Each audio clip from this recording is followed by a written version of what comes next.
Hopefully, you explained that volcanoes and mountains happen in the same places because volcanoes actually cause mountains. Hopefully, you described that each time the volcano erupts, some lava comes out and it turns into a layer of stone. And then the next time lava comes out, it makes another layer of stone. And then the next time comes out, it makes another layer of stone. These layers of stone keep building up over and over again until you get a very tall mountain. So, where there are volcanoes, basically, there are mountains. So, the volcanoes make the mountains, which is why they're in the same place.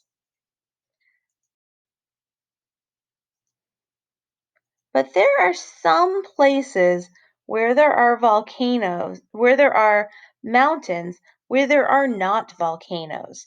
This spot right up here, up in Russia, there are mountains there, but there are not volcanoes there.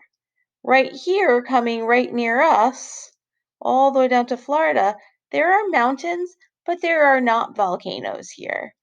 So the question is then, how come these mountains could be in a place without volcanoes? But if we look back at our plate boundary picture, we will actually find that these places are very near the edges of the plates.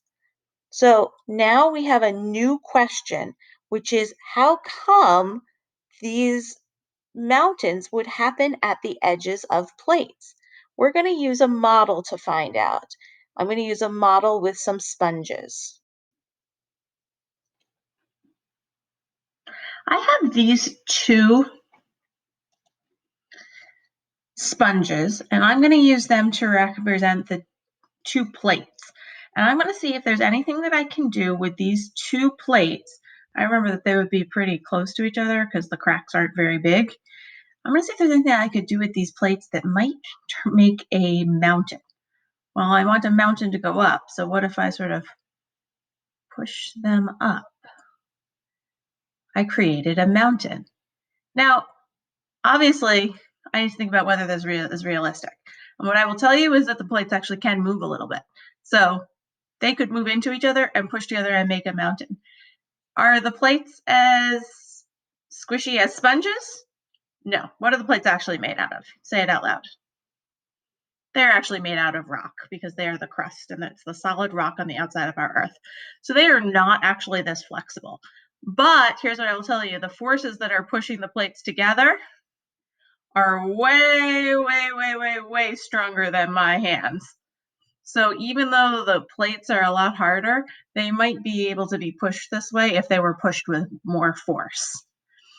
Okay, so you're going to go back to your form and you're going to answer a question about why a mountain or even how a mountain might happen at the boundary of the plates, at the edges of the plates where they come together.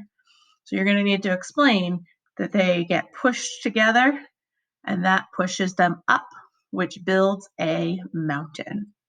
Thank you. See you next time.